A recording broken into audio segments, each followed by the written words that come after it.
Ngomong-ngomongin soal rumah nih, Kak Fitri, lagi-lagi Kak Niki kena lagi nih gitu kan dengan kasusnya ini merembet-rembet. Kemarin sempat tidak ada dapat teror lah, tidak enak juga. Kalau itu gitu, biasa kan gimana yang sih? kalian tahu hanya beberapa aja kan, hanya beberapa aja kan yang kalian tahu. Sebetulnya ini udah sering terjadi, tapi buat saya sama Niki ini hiburan lah. Kan hiburan, kenapa saya bilang hiburan? Kan perlu waktu ya datang ke rumah orang tengah malam. Mending tengah malam jam 2:30, jam 4 kadang subuh begitu. Tapi bagus sih, berarti kan dia begitu memikirkan Nikita, bagaimana caranya mengusik Nikita dengan harapan Nikita bereaksi. Nggak ada kan, nggak ada bereaksi. Tapi ya apapun sekarang mah beginilah. Kalau kamu bisa nyubit, kamu juga bisa dicubit gitu kan. Ya nggak? Pembalasan tuh lebih kejam daripada perbuatan deh pokoknya. Iya, masa ini kayak main detektifan kayak anak kecil gitu loh. Maksudnya kan kita ini perempuan ya, nggak pernah punya backingan preman-preman, nggak pernah juga rumahnya atau dirinya dijaga oleh preman-preman yang katanya sering juga orang-orang banyak yang melakukan itu, jasa pengamanan nggak ada gitu. Aduh kok serepot ini gitu untuk mengganggu hidupnya Nikita. Kalau saya sama Nikita begitu tahu rumahnya dicoret, ya udahlah tinggal panggil si Arman, chat aja gitu kan, nggak usah juga repot ngehalangin pakai terpal, nggak usah dihalang-halangin pakai mobil diparkir, nggak usah gitu. Itu mah terlalu cemen. Nggak punya duit buat ngecat berarti dia.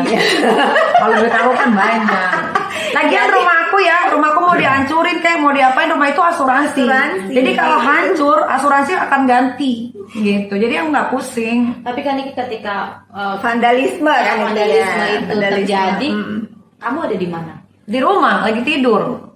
Pas tahu Mereka tuh selalunya jadi CCTV itu kan dulu ada 2. Jadi kalau ada yang lalu lalang atau apa tuh pasti kelihatan jam-jamnya, per menitnya, detiknya ada semua. Didiemin, tahu. Didiemin aja. Seru aja nontonnya, lucu gitu. Kok mau ya setolol ini orang yang mau disuruh-suruh untuk datang ke rumah orang subuh-subuh, nyoret rumah orang.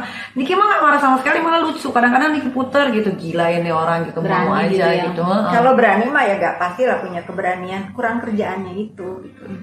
Ya pokoknya intinya ginilah, kalau misalnya Nikita rumahnya dicoret, pasti ada orang lain juga yang bisa melakukan itu gitu. Dan kalau rumah Nikita dicoret nggak perlu juga repot nutupin pakai terpal, repot banget. Ya udah orang mau baca aja. Kenapa emang gitu loh? Kenapa emang nggak usah repot nyari terpal ditutupin? Kayak misalnya kantor saya dicoret, Baca aja ya. Baca aja, saya mah nggak masalah. Saya bukan penjahat HAM. Saya bukan koruptor, saya bukan tukang tipu, Nikita juga bukan tukang selingkuh. Iya. Nih maksudnya tidak ada di dalam diri kita itu yang kita harus takutin dengan vandalisme itu. Tulisannya apa? Kalau misalnya saya ditulisnya Nikita atau Fitri bisnisnya tukang tipu gitu, mungkin karena kalau saya melakukan itu saya marah karena saya melakukannya. Tapi kalau saya misalnya dicoret dengan hal-hal yang kayak gini deh, lu jelek, marah nggak? Iya, kalau aku cakep. Nah, nggak usah marah, karena dia cakep, gitu kan. Nah, kalau misalnya dibilang, kamu miskin, marah nggak? Enggak dong, kaya aku. Nah, kayak seperti itu gitu. Jadi vandalisme yang mereka lakukan itu nggak perlu bikin kita marah, karena apa yang mereka tulis dan ucapan itu tidak sesuai. Gitu kan. Kalau misalnya saya tukang tipu, nih kita tukang tipu. Kalau dibilang nih kita diobrak emang. Nah iya. Kalau tinggal juga obrak. Jadi apa ya? Jadi kalau saya sama Nikita ini sudah kebal lah dengan ujaran-ujaran netizen, orang-orang yang nggak suka, dan orang yang suka sama kita pun kita nggak haus juga pujian dan menjadi sombong akan pujian mereka gitu. Saya Najwa loh, seringan di siapa itu? Puji jadi begitu. Nggak kenal. Ada Sihab, jurnalis. Oke, Kak Niki, tapi berarti dirimu sudah aku panas duduk di sini ya. Kayak gimana panas ya, aku panas nih. Kak Niki, berarti dirimu sudah mengantongi siapa orangnya gitu kan, maksudnya tahu lah. Tahu, tapi kan dia ganti-ganti. Dia tuh ganti-ganti terus.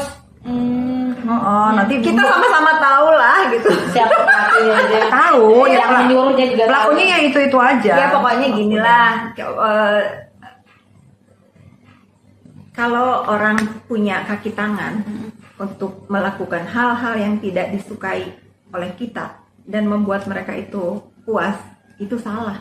Karena kita mah nggak pernah merasa sakit hati dan nggak pernah merasa nggak suka dengan apa yang musuh-musuhnya ini kita lakukan. Itu saya anggapnya satu hiburan. Kedua, kasihan menguras energi mereka kan. Iya, tiap hari yang bangun tidur yang dipikirin gue, mau tidur gue, mau makan gue, semua gue.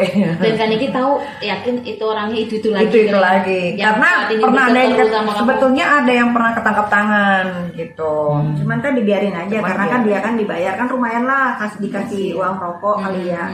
Kalau kita mah saya Susin sama Niki kalau ada orang-orang seperti itu, kalau itu mendatangkan rezeki buat mereka ya nggak apa-apa. ya nggak apa-apa. Kak Niki sampai sebegitu ininya baiknya dirimu, damainya dirimu gitu, tidak ingin melaporkan. Enggak, pokoknya selama dia tidak membuat berdarah bagian tubuh gue aman.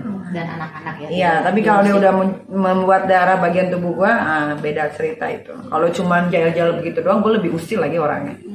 Iya. Dan untuk keamanan sendiri di rumah kan, Nggak pernah ada yang ngamanin, cuek-cuek aja. dan tetap Semua barang yang di rumah tuh asuransi, mobil asuransi, rumah asuransi, mau terjadi kerusakan apapun pasti akan di cover sama asuransi. Jadi kalau mau diapain terserah, apain aja. Security-nya, asuransi security-nya. Security-nya yang kayak monyet semua di situ, pada tidur semua, padahal dapat duit juga dari gue, dapat sembako dari gue, setiap ditanya nggak tahu, pada buta semua matanya. Iya. tidurnya kelelapan ya. Kayaknya. Berpikir untuk pindah Kak Niki karena kenyamanan mood Terganggu. Enggak.